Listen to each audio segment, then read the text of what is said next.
Boa noite. Queremos desejar a você boas-vindas. Que bom que você está aqui com a gente assistindo esse programa com esse tema tão importante. Nós estamos aqui na Igreja das Mangueiras. Felizmente, ela está vazia hoje. Você está aí na sua casa nos assistindo. Gostaríamos que você estivesse aqui com a gente também, passando frio aqui com a gente. Mas que bom que você pode estar aí, acompanhando no seu lar, quentinho, né, aconchegado nesse friozinho. E vamos hoje, então, conversar sobre esse assunto tão importante, que é a campanha Quebrando o Silêncio desse ano. Deixa eu mostrar aqui, essa é a revista, que trata da violência contra a mulher. Este ano, ela não vai ser distribuída, pelo menos aqui em Tatuí, na nossa igreja, de maneira... Este ano, ela não vai ser distribuída, pelo menos aqui em Tatuí, na nossa igreja, de maneira física. Mas nós a enviamos para o WhatsApp de todos vocês. Esperamos que vocês leiam esse material.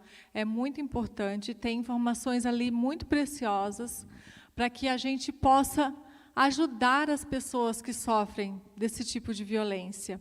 E também detectar se você, de alguma maneira, tem praticado uma violência, uma relação abusiva contra alguém, ou está sofrendo e não se deu conta disso. Então, leia essa revista, vai ser muito bom. Eu quero também mandar um abraço para a igreja lá central de Recife, que está nos acompanhando nesse momento. Que bom que vocês estão aí conectados juntinho com a gente, né? Muito bom. Obrigada também pela audiência de vocês. E que bom que nós estamos tratando desse tema, porque eu estava pensando, nós somos cristãos, embora muitas vezes nós não estejamos passando por isso, mas o cristão verdadeiro, ele se importa com o sofrimento dos outros. Então, nós, como igreja de Jesus aqui na terra, nós temos essa missão de cuidar uns dos outros. Então, hoje nós vamos ver aqui, conversando com os nossos convidados, eu já vou apresentar para vocês, que em briga de marido e mulher a gente mete a colher, sim. Esse é nosso dever. Se nós estamos vendo que alguém está sofrendo e podemos ajudar, nós não podemos ficar calados. Então, agora eu quero apresentar os nossos participantes. Nós temos aqui, vou começar pela Flávia, que é conhecida nossa, aqui da nossa Igreja Adventista das Mangueiras. Ela é neuropsicóloga, tá? Nós temos aqui, ao lado dela, o pastor Michelson Borges, que também é bem conhecido aqui de vocês e de muitas outras igrejas do Brasil, que ele é editor da revista Vida e Saúde, da Casa Publicadora Brasileira, e também palestrante, e tem o canal também, né? Outra leitura. Então, é bem conhecido também de todos. Temos também ao lado do pastor Michelson, nosso irmão aqui da nossa igreja, que é o Janderson, que é psicólogo clínico também, e também tem atuado em projetos sociais que ajudam mulheres que sofreram violência, é isso? Muito bem. E ele é natural de Recife, gente, olha, o seu conterrâneo aqui. Ele está muito feliz, ele ficou muito feliz quando eu falei que a igreja de Recife ia estar aqui acompanhando. Temos aqui também a nossa irmã querida Josi, que é professora do ensino fundamental na Escola Adventista. Temos aqui o Fábio, que é guarda municipal, e também, deixa eu ler aqui a minha colinha, ele é encarregado da viatura Patrulha da Paz, e ele também faz atendimentos especializados e acompanhamento às vítimas assistidas por esse programa, Patrulha da Paz. Muito interessante, né? Esse nome já é bem sugestivo e já nos dá uma ideia. Depois ele vai falar mais, então, do que se trata isso. Temos a Érica também, que também é guarda municipal, que bondosamente, né, os dois aceitaram o convite de estar aqui conosco, e ela também criou um aplicativo chamado Botão do Pânico e também atua na Patrulha da Paz, certo? Então, os dois depois vão nos falar o que significa isso, né, como esse projeto, essa patrulha tem ajudado muitas pessoas. E eles vão nos dar dicas para a gente saber também como que a gente pode contactá-los, acioná-los para ajudar alguém que esteja sofrendo, tá bom? Então, não perca, fique até o final para ouvi-los e descobrir isso, tá bom? Então, vou começar aqui perguntando para Flávia. Flávia, quando se fala de violência, logo a gente já pensa em agressão física, né? A gente pensa assim que violência já é aquela pessoa que foi espancada e tal. Mas não é só isso. Existem muitos outros tipos de violência, violências mais sutis, né? Que às vezes não são denunciadas, não são nem conscientizadas, né, pela pessoa que sofre, mas elas também fazem sofrer muito, né? Agora a gente tem até violência simbólica. Você sabia disso? Uhum. É. Sim. Desculpa, Flávia. A revista trata disso, dessa violência simbólica. Exatamente. Também. A gente tem a violência, os nossos guardas municipais devem conhecer de cor e salteado, né? Mas a gente tem violência familiar, a gente tem violência doméstica, né? A gente tem violência contra a mulher em si, que são coisas diferentes também, né? Então, quando a gente pensa em violência familiar, é no âmbito familiar ali, isso pode envolver não somente a mulher, né? Mas os filhos, qualquer pessoa, um idoso que more dentro da casa também, né? Acontece muito também. E a gente tem a violência psicológica, que é difícil a denúncia dela e a percepção dela também, porque a pessoa, às vezes, está num conteúdo, num contínuo de violência psicológica, do qual ela nem, com o tempo, ela não percebe que ela está sob violência, né? Aquilo é o cotidiano da vida dela também, até ela ficar, às vezes, bem doente emocionalmente, fisicamente também. E justamente, Flávia, porque a pessoa que está sofrendo essa violência psicológica, a mulher, né, no caso, que é o nosso assunto aqui, às vezes ela até se sente culpada, né, pela pessoa que está praticando essa violência, faz com que ela pense que está certo o que ela está passando, que ela merece aquilo. É que muda a percepção de si, né, de quem eu sou, com o tempo. De tanto eu ouvir aquilo se torna uma realidade dentro da minha autoimagem, né? Então, eu devo ser mesmo burra, eu devo ser mesmo muito distraída, eu devo não saber fazer mesmo as coisas. Então, com o tempo, eu vou aderindo àquilo, até espero já a pessoa falar, o que, para mim, já é uma realidade, né? Janderson, eu queria perguntar para você, como a Flávia explicou, né, que existe o tipo de violência psicológica, mas, às vezes, a pessoa que pratica essa violência psicológica, ela pode ir evoluindo com o passar do tempo para uma violência física, para uma agressão física mesmo. E aí eu gostaria de refletir no seguinte, porque muitas mulheres, às vezes, dizem assim, antes de casar ele não era assim. Mas será que já não tem algum indício de que essa violência iria acontecer? Se ela tem um início, eu acho que nada começa assim grande, né? Acho que começa aos poucos, assim, como que dá para perceber isso e se essa violência psicológica pode evoluir para uma violência física? A resposta eu já digo que é sim, né? A violência psicológica, tirando aí de todos os quadrantes que foram apresentados, simbólica, física, né, psicológica, né, moral e tal, ela é a que mais a gente vê acontecendo, vamos dizer assim, né, na minha opinião. Então, quando tem uma violência física, nossa, chama atenção e tal, a gente tem aquela empatia, nossa, se fosse comigo, se fosse com minha filha, se fosse com minha esposa, se fosse com minha mãe, como é que seria isso, né? Então, isso choca, isso traz uma atenção que, às vezes, as pessoas até evitam de comentar, né? Então, essa violência psicológica, sim, ela começa na questão de você barrar o respeito, né? Você não consegue lidar com aquele respeito próprio e você também automaticamente não respeita o próximo. Você passa por essa linha tênue e você não respeita. E vai construindo um abuso. E esse abuso vai construindo excessos. Esses excessos viram uma violência. Porque ele passa da normalidade, né? Ele, não que seja normal qualquer forma de abuso e tal. Mas eu estou falando assim, que ele não começa do nada.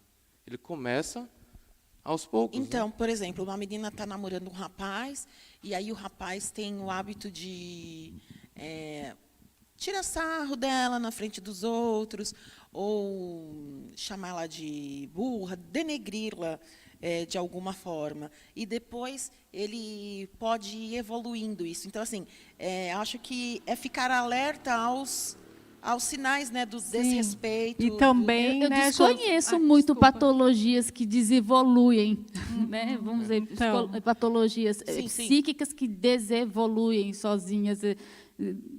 Meio contraditório, né? É muito, muito óbvio você saber que você vai passar por isso, né? Então, por exemplo, assim, eu digo porque pode ter meninas jovens nos assistindo Sim. que estão namorando e se sentem incomodadas com a conduta do namorado e às vezes acham, é coisa da minha cabeça, é o jeito dele, eu acho que é porque ele é imaturo ou ele foi criado assim. E eu acho que tem certas coisas que a gente não pode aceitar. Não tem a ver com criação, não tem a ver... Estou certa, Janderson?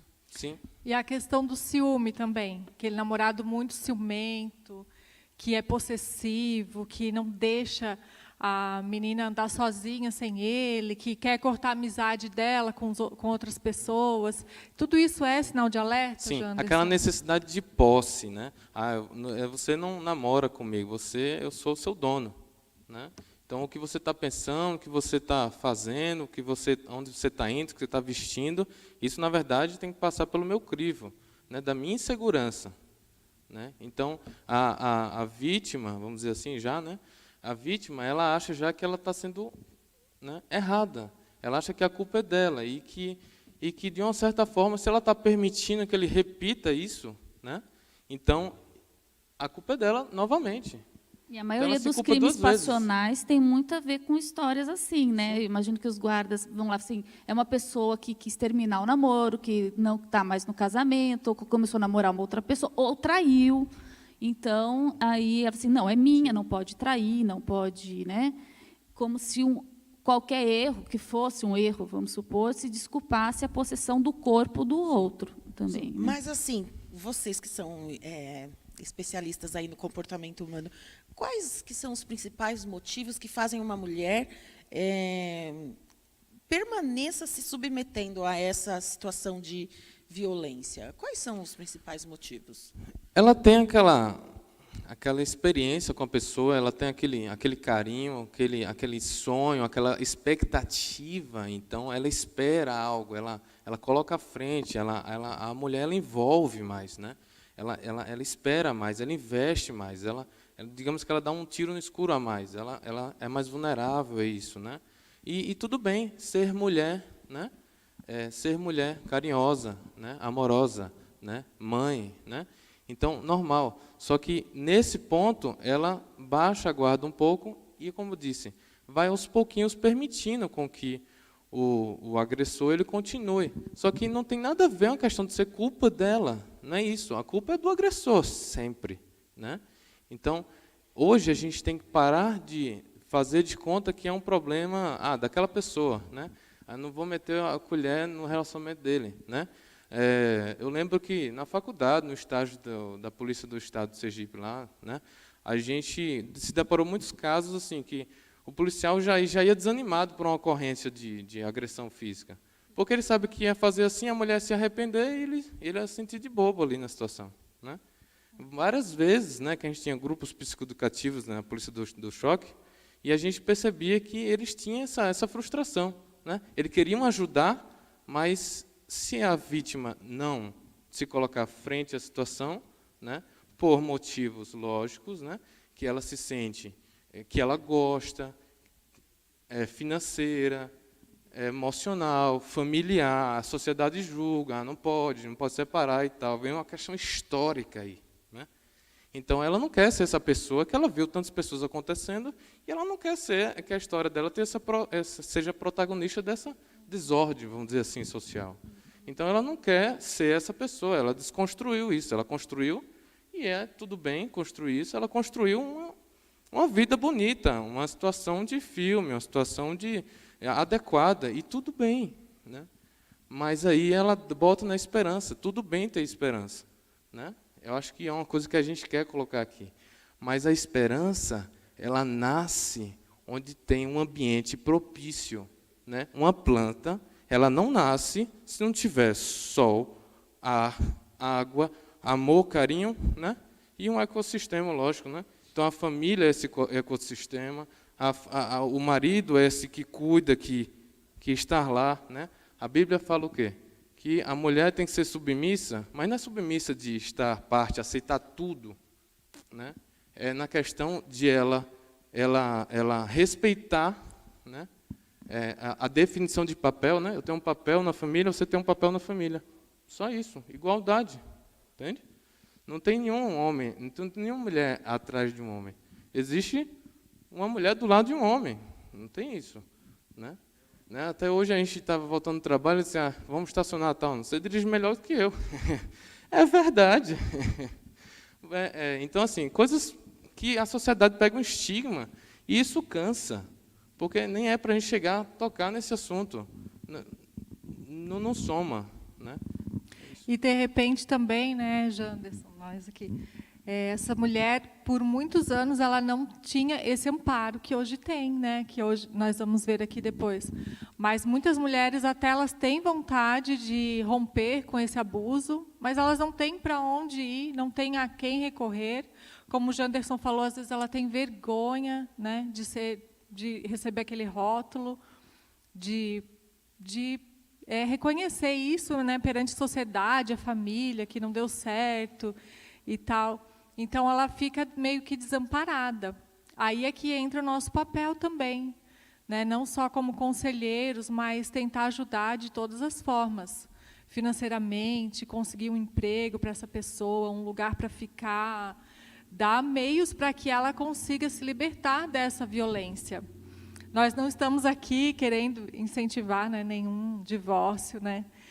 Claro que não é essa a vontade de Deus. Mas também não é a vontade de Deus que a mulher seja oprimida, que seja vítima de violência e que ela não tenha vida, né? Que ela não tenha vida, porque ela vai viver em função desse homem que a maltrata, que a subjuga, e ela nunca vai ter uma felicidade plena, uma vida plena, nunca vai desenvolver seus talentos, seus potenciais. Então, nós queremos aqui promover essa paz no lar, né, que o homem respeite a mulher, mas que se ela está passando por essa violência e até correndo risco de morte, que ela busque ajuda e que nós sejamos esses ajudadores, né? Em primeiro lugar, a gente pode, sim, tentar intermediar a paz entre o casal, até fazer com que a pessoa seja encaminhada para um conselheiro familiar e tudo mais, se percebermos que essa pessoa está sendo vítima de violência, está correndo algum risco, o ideal mesmo é proteger essa vítima, acima de tudo, certo? Certo? Sim. E eu acho que tem mais duas coisinhas que eu acho que, se vocês me permitem, eu acabei não respondendo. A gente fica assim, né, querendo, num afã de falar tudo possível para as pessoas se sentirem mais, né, informadas. Então, como detectar esses abusos, né, que vêm desde o namoro e tal, quando perpassa a situação da naturalidade? Vamos ser simples. A pessoa pega o celular, quer ver o que você está vendo, você não quer fazer alguma coisa sexual no namoro, a pessoa abusa, a pessoa se sente culpada, não quero tal, não sei o quê, vou terminar com você. Isso é uma violência muito, muito comum até, né? Eu atendo em 4 UBS diferentes e eu tenho o privilégio até de ver 4 pontos cardeais da cidade, né, diferentes. sociedades diferentes, né? Com condições e sem condições, vamos dizer assim, né? Então, sociais, né? Então, assim, tem muitas adolescentes que não conseguem lidar com essa culturalização ali, né, disso, né? Então, assim, a sexualização é muito forte, mas ela não se sente bem com isso. E isso vai para um relacionamento, um casamento, isso continua, e vira uma coisa, um sofrimento, e ela não consegue sair daquilo, né? Tem um caso, até recente, na verdade, que eu fiquei muito feliz essa semana, né? Que ela tinha 2 filhos, né, um relacionamento de 7 anos, e aquela questão de abuso, o sexo não era prazeroso para ela, a forma de contato de palavras não era prazeroso para ela, a questão da educação dos filhos, a questão familiar, ela não podia ir visitar os parentes direito, né? Então, é muito, muito complicado isso. Mas a questão financeira estava com quem? Estava com ele, né? O poder financeiro estava com ele. Ela não podia aprender a dirigir um carro, ela não poderia fazer uma faculdade, ela não poderia desenvolver suas habilidades naturais de qualquer ser humano, não é porque é homem ou mulher, né? Então, essas situações, a mulher precisa se impor. Não, eu não quero isso, eu não quero fazer isso, não faça isso assim. Não, porque se não for uma coisa natural, não for uma coisa boa, prazerosa, perfeita, agradável, né? Principalmente se for a Deus, né? Não vai ser bom. Então, não precisa continuar, né? Precisa dar um baixa, um não, dói, mas é melhor doer ali naquele momento do que uma vida e filhos, e aí tá. Fica a dica, então, meninas. Fica a dica aí, olha, tudo que foi falado, se você está namorando e detectou algumas características que foram faladas aqui, melhor sofrer agora do que sofrer depois, o sofrimento vai ser bem pior. Então, fica a dica. Flávia, nós como cristãos, e penso que a maioria dos que estão nos vendo também são cristãos, nós somos imitadores de Jesus, né? E o nome cristão vem de Cristo. Então, no nosso meio, como imitadores de Jesus, não deveria nunca existir violência, né? Nenhum cristão deveria praticar violência de forma alguma. Mas, na prática, nós vemos que existem homens que usam a religião para serem opressores, machistas, para, né, dizer assim que não, a mulher tem que ser submissa, porque a Bíblia fala que a mulher deve ser submissa ao homem. Na prática, a religião cristã, ela oprime ou ela liberta a mulher? A Bíblia, ela trata a mulher com dignidade, com igualdade? Por que tem homens que usam a Bíblia, deturpando a Bíblia para infringir esse tipo de violência? Eu gostaria que você respondesse e que o pastor Michelson também Eu ia falar que tem que ajuda dos universitários. A colocação bíblica desse assunto. Eu não sei, o pastor Michelson como responderia, mas eu dividiria essa resposta em duas. Uma coisa é a história da religião cristã no mundo e como ela se deu, né? Porque o homem mal interpretou, tirou texto fora do contexto, né, das coisas bíblicas, e a história é fundamentada em povos, em suas culturas também. Não que o povo e sua cultura fossem necessariamente o que Deus queria que eles fizessem, como fizessem, né? E nem que Deus se agradasse de algumas coisas. Então, na Bíblia, é recheada da história de pessoas também, e Deus se socializando com essa pessoa, com esses povos, né?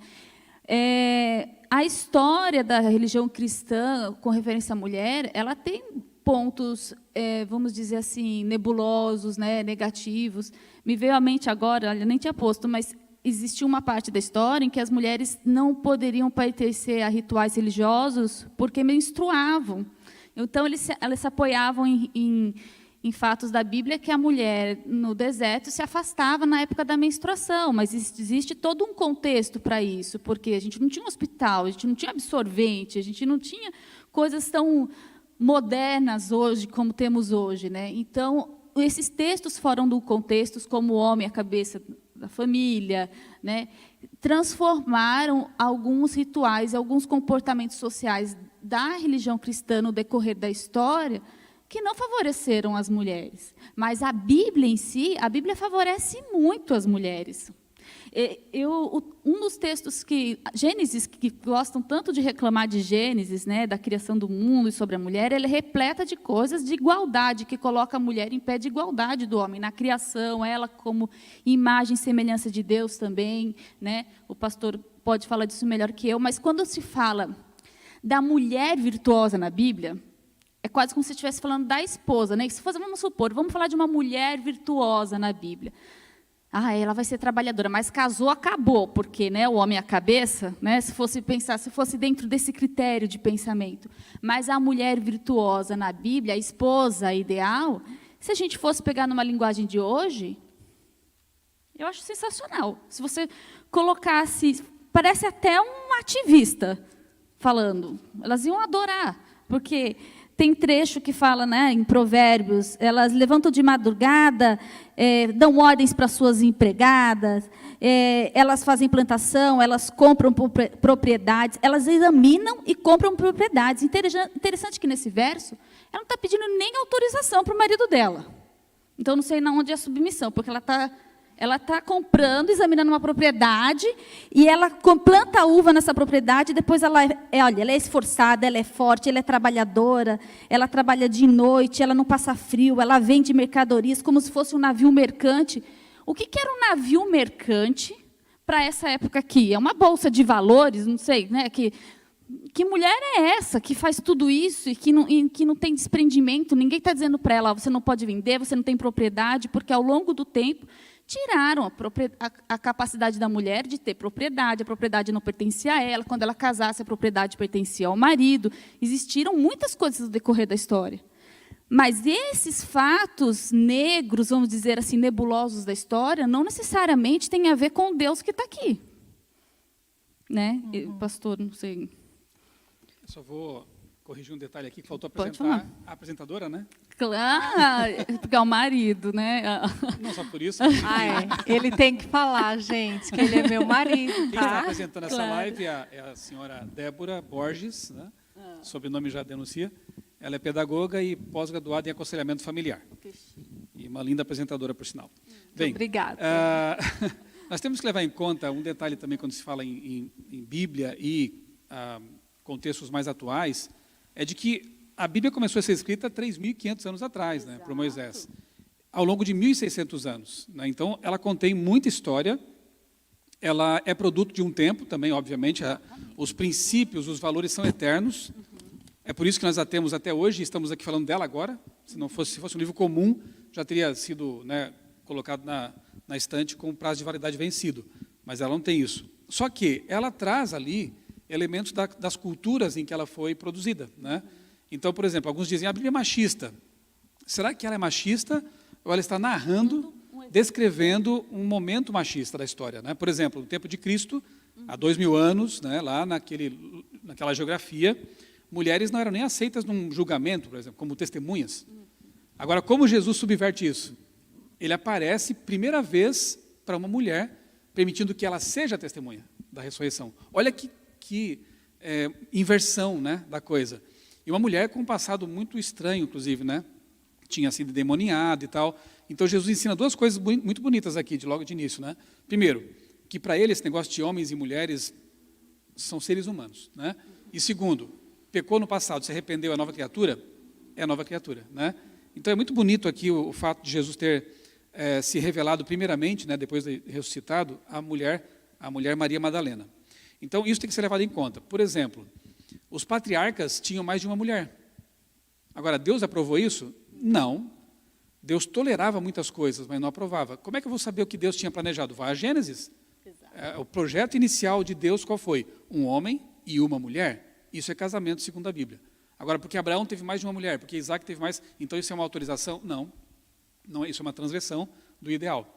Alguns patriarcas bebiam lá vinho, né, bebida forte e tal. Então a Bíblia libera isso? Também não. A gente tem muitos textos que falam da inconveniência de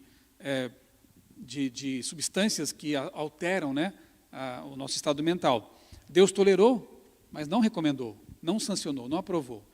Tem um texto que é muito usado por machistas de plantão, que é Efésios capítulo 5, né, eu quero ler esse aqui, só para ver como que a Flávia disse que alguns textos são distorcidos, né? são tirados do contexto para gerar um pretexto, né? Mas olha só, Paulo começa aqui em Efésios capítulo 5, verso 21, dizendo assim: sujeitem-se uns aos outros no temor de Cristo. Então, é uma mútua submissão, percebem? Sujeitem-se uns aos outros. Ele fala da igreja, dos casamentos, depois ele vai detalhar o assunto. Ele fala assim para as mulheres: esposas, que cada uma de vocês se sujeite ao seu próprio marido. Aí os machistas param aqui. Só que o verso não para aqui. O verso diz: sujeite-se aos maridos como ao Senhor. Aqui somos todos cristãos, né? Como que Flávia, a tua sujeição a Deus é forçada? Ou você faz isso porque ama? Até estou te respondendo. Não, mas Deus usa a questão da liberdade também, né? Ele te dá a liberdade de se submeter a isso ou não, né? Eu não tenho uma espada quando eu acordo de manhã me obrigando a obedecer a Deus. Você não vai à igreja forçadamente, enfim. Se você não quiser nem acreditar em Deus, você também não acredita em Deus? Liberdade, então tá bom. Aqui diz assim, ó, sujeite-se como ao Senhor, como a Deus, né? Só que para o marido, a ordem é ainda mais pesada, bem mais pesada. Porque fala assim, ó, depois no verso 25. Maridos, que cada um de vocês ame a sua esposa, como também Cristo amou a igreja e se entregou por ela. É mais fácil respeitar ou amar. Eu acho que é. Uma conclusão complexa isso, né? É mais fácil respeitar, porque você pode respeitar alguém que você nem gosta dela. Mas por autoridade, né, e bom convívio, você fala: vou respeitar meu chefe, meu colega de trabalho, vamos viver bem. Mas a questão do amar, ela exige muito mais do outro, né? Então, você, mulher que está assistindo aqui essa live, né, se o seu marido se comporta como um diabo, você não tem que se sujeitar a ele coisa nenhuma. Porque o texto diz, como ao Senhor. Agora, o marido que demonstra esse amor, capaz de dar a vida por você, como Jesus, a comparação aqui é bem séria, né? Como Jesus morreu na cruz pela igreja, pelos seres humanos, né? Se esse marido é capaz de dar a vida por você, então aí a relação muda de figura, né? É uma sujeição amorosa, um reconhecimento, um respeito, né? Agora, tem uma frase também que eu li um tempo atrás que diz assim: se existe uma causa pela qual vale a pena morrer, também tem que viver por ela. Alguns falam assim: eu morro por você, mas não vive. Não faz o mínimo, talvez assim, reconhecimento com palavras de carinho, né? Um presente, a afirmação positiva, né? Ele morre, aí eu não sei nem se morreria, né? Ele só fala, talvez. Não morreria, não. Mas você não consegue nem viver pela pessoa. Agora, outra questão, né? A gente acabou de ler no projeto Reavados por Sua Palavra, o livro de Cantares. Então, é um espetáculo, né? Você vê que ora o homem toma iniciativa no cortejo, na sexualidade, ora a mulher toma iniciativa. Então, isso é uma parte interessante, pastor, porque ali, ao longo ali é o da ideal, história cristã, ali é o ideal de Deus. Alguns pensadores dizem que a Bíblia ela é castradora do prazer feminino. Nunca né? leu Cantares, então. Nunca leu Cantares. Essa é uma das vertentes também que diz que a Bíblia é uma castradora do prazer feminino. Né? E o que não condiz com o livro de Cantares, porque é uma mulher que usufrui do seu corpo, que tem prazer, etc. Né? A Bíblia, finalizando aqui a minha parte, a Bíblia ela trata da sexualidade de um modo muito aberto, muito bonito, puro, né? E coloca os dois em pé de igualdade nesse aspecto, né? Então, se você quer conhecer realmente o que Deus pensa sobre esse assunto, leia Gênesis capítulos 1 e 2, ali está o projeto de Deus, e dá um pulinho a Cantares, para você ver, porque ali também é o que Deus planejou para os relacionamentos. Né? E a forma como Jesus também, no Novo Testamento, tinha relação com as mulheres da época, porque na época que Jesus esteve na Terra, a mulher também não era vista numa sociedade como alguém que tivesse valor. Né? Então, a sociedade dos hebreus, judaica, né, da época, também a mulher não tinha esse lugar, vamos dizer, né? Agora pensa numa samaritana, exatamente, que tinha toda uma carga, né? Além de ser mulher, ela pertencia a uma nação, uma etnia que era desprezada pelos judeus, né? O judeu não falava, né? Era uma mulher que tinha também uma vida torta, e Jesus se encontra com ela, puxa a conversa com ela, revela-se como Messias para ela e a valoriza. Exatamente. Né? Então, é inaceitável. Eu diria assim, olhe para Jesus e você vai ver um homem correto e a forma correta de tratar as mulheres, porque Jesus não levou em conta esses contextos aí de machismo, né, e outros ismos da época. Era uma cultura da época. Exatamente. A Bíblia descreve, mas não subscreve, não afirma, não recomenda. Não apoia, né? E Jesus, ele trata as mulheres desse jeito, né? Então, tinha discípulas também ali com eles, né? As mulheres são protagonistas também na história, a gente vê ali nos bastidores Maria. Aliás, quem ficou aos pés da cruz? De discípulo ficou só João, o jovenzinho João. E as mulheres, né? Olha a coragem, né? Então é isso. Se você é cristão, siga o exemplo de Jesus, ame a sua mulher, dê a sua vida por ela, se for preciso, e a respeite, a trate com dignidade, porque a religião cristã, ela trata a mulher com dignidade, em pé de igualdade com o homem, certo? Flávia, eu tenho 2 meninos, né? E acho que a educação que a gente quer dar para os nossos filhos tem que permear todos os aspectos, né? E aí eu te pergunto, como educar os meninos para respeitarem as meninas e como educar as meninas para que elas não aceitem serem tratadas de qualquer forma? Se você for na internet e colocar sua pergunta, vão dizer... Não façam isso em casa. Vão dar alguns conselhos dos quais eu acho desnecessários, entendeu? O que não existe, eu acho que para você criar um menino que valorize uma menina, primeiro você tem que ter um homem já adulto que faça isso com você na sua casa, né? Porque ele é o exemplo dos seus filhos, o seu marido deve ser o exemplo com você, né? No seu filho. A questão da violência, ela não necessariamente escolhe o gênero, ela não vem na genética, é óbvio que, né, o homem tem testosterona, o homem tem mais força física, estatisticamente há mais violência familiar com a mulher, a gente tem tudo isso, mas não quer dizer, a gente tem uma cultura por trás disso, mas a gente deve educar homens e mulheres para isso. A criança tem que obedecer à autoridade, tem que saber obedecer à autoridade. Tem uma autora, agora esqueci o nome, que ela fala muito sobre o mindfulness, né? Que a gente se manter, ter uma atenção mais atenta aos sentimentos, vamos dizer, entendeu? Que você tem que ensinar os filhos a falar sobre as emoções deles, né? Reconhecer quando a gente tem raiva, quando a gente não tem, né? O que você está sentindo? É frustração? Tolerar a frustração também, eu acho muito importante. Tem um psiquiatra, o Samitiba, ele já faleceu, ele diz assim, tem muita gente que se preocupa muito em ter um filho feliz, né? Eu quero fazer meus filhos felizes. Mas mais importante é criar um filho que tolere a tristeza do que saiba. Porque ser feliz é fácil. O filho não precisa aprender a ser feliz, ele precisa aprender a ser triste, porque ele vai conviver com uma outra pessoa no relacionamento, no trabalho, no casamento, com uma mulher. E nem tudo vai acontecer do jeito que ele quer. E como que ele vai tolerar essa frustração da vida não ser como ele quer, dessa mulher não ser posse dele, de ele não ter exatamente como ele quer? Como é que ele vai agir com relação a esse sentimento? Primeiro, ter uma casa onde se fala sobre as emoções.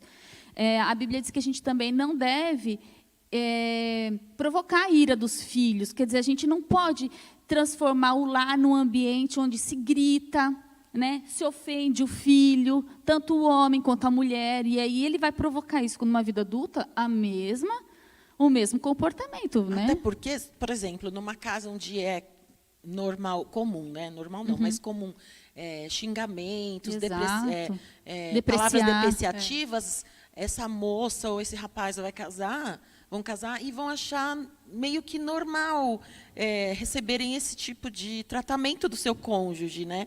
E isso acaba virando um ciclo vicioso. E se a gente for pensar assim, no âmbito bem feminino, na agressão de eu criar um homem que agrida uma mulher, e se eu tenho um menino, qual é o grau de respeito que o meu filho tem por mim?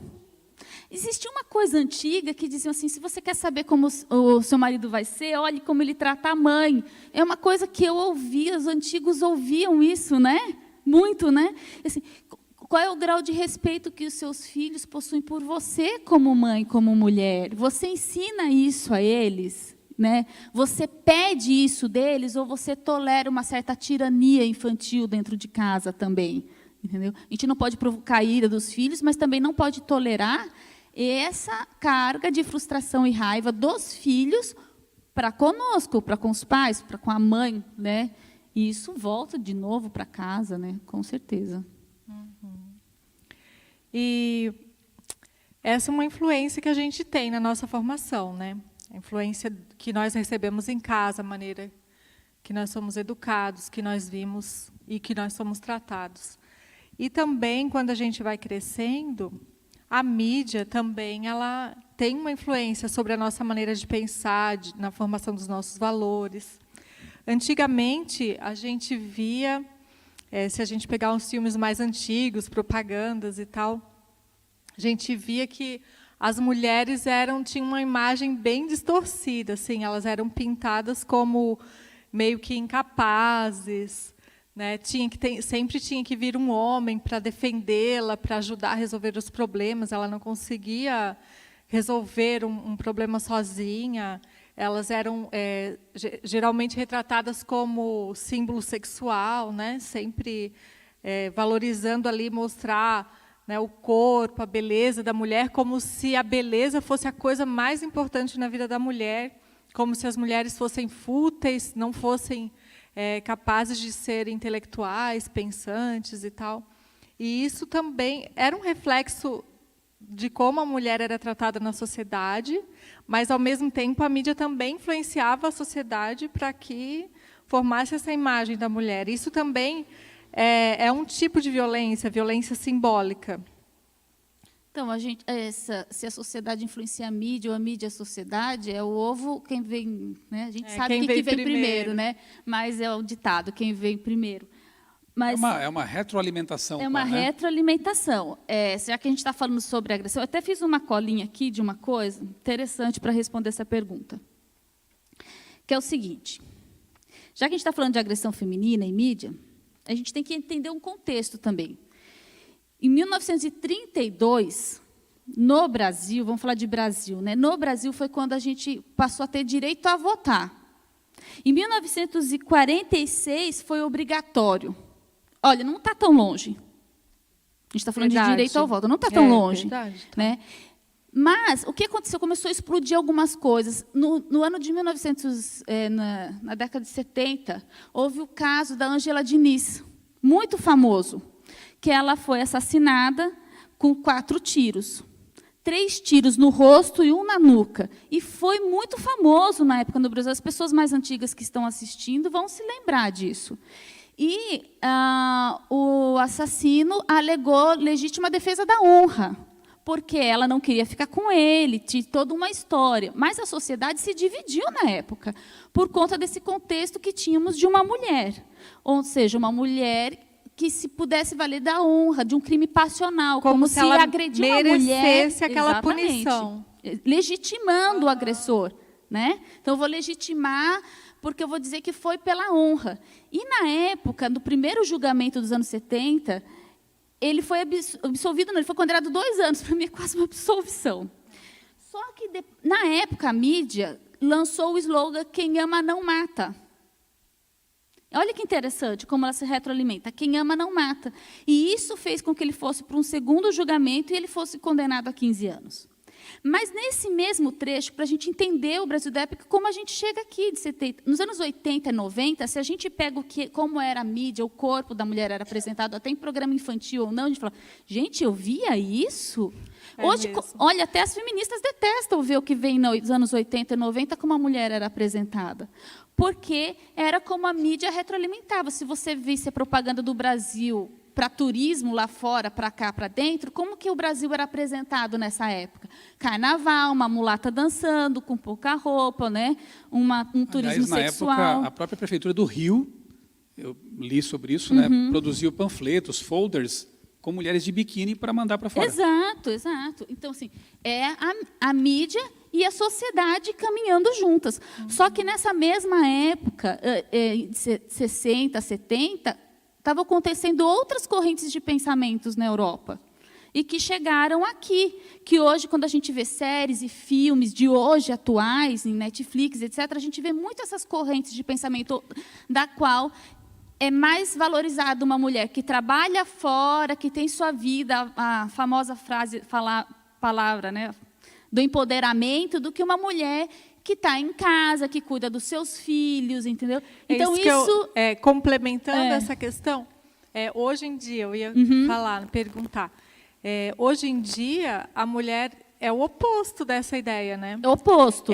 A mídia parece que reagiu, lógico que toda ação tem uma reação, então, lógico que era errado a maneira como a mídia apresentava a mulher, então causou uma reação exacerbada, exagerada, até para se provar o contrário. E hoje em dia a gente vê diferente, né? As mulheres nos filmes, nas séries, as últimas tendências assim, mostram uma mulher super poderosa, independente. Os homens são meio que, como que fala quando não é o protagonista, coadjuvantes. Tem uma e eles frase meio célebre. assim, meio que não sabem o que fazer, daí a mulher que tem que chegar para ajudar. Mas olha só, isso é uma decorrência rumo. que vem já dos anos... Não é tão nova, é que chegou aqui agora, mas não é tão nova. Tem uma frase dos anos 70 que diz assim, que a mulher precisa do homem tanto quanto um peixe precisa de uma bicicleta. Não sei se vocês já ouviram falar, é uma frase muito célebre essa.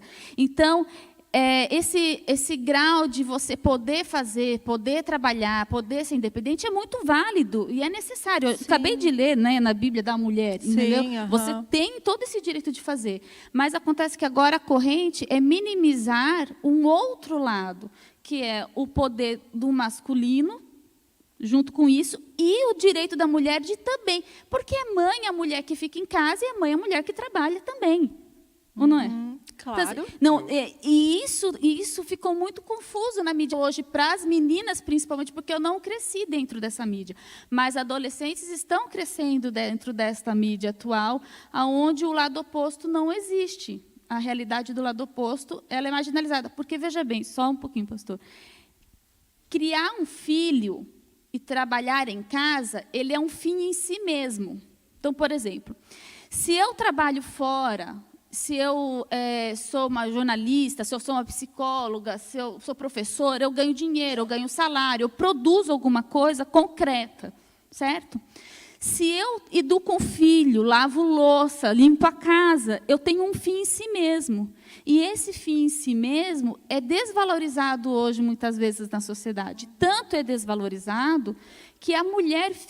fica sem ter a mulher que lute por ela, por essa mulher que quer fazer isso. Porque a gente deve lutar pela mulher que vai trabalhar e ganha o mesmo que um homem no cargo dela, mas também deveríamos estar lutando pelo direito de uma mulher que não quer trabalhar, que quer ficar em casa, ser dona de casa e cuidar dos seus filhos. Por que não? Né? Então, a mídia ela ficou confusa. E a gente está dentro dessa confusão hoje, do qual é o papel do feminino e do masculino.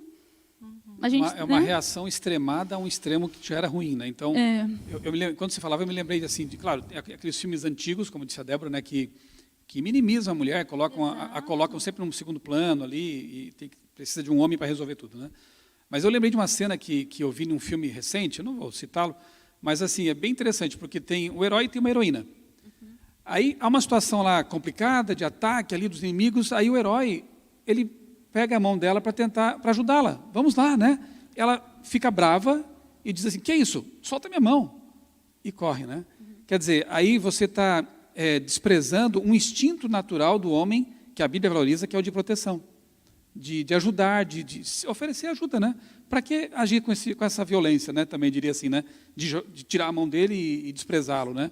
Então, é um extremo reagindo a um outro extremo. Por que não buscar aquilo que é bíblico, né? Eu sinto que é uma reação da sociedade em prol da agressão que se viveu, sim, de algumas coisas, entendeu? Então, vem o extremo oposto também em resposta para aquilo. Se alguém bate em você, você fica com o desejo de ir lá e fazer, e revidar, né?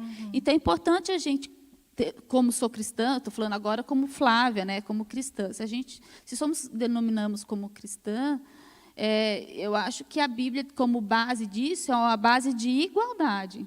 E direito à igualdade é o que Deus quer que a gente lute. E né? até de mais valorização tanto para do papel homens da quanto mulher. para mulheres. Porque né? Ellen White, né, no livro Lar Adventista, né, a mídia supervaloriza a mulher executiva, a mulher poderosa, empoderada, como você usou a palavra aí, né, que eu tenho minhas coisas com essa palavra, mas enfim. Está em moda. Está na moda, né?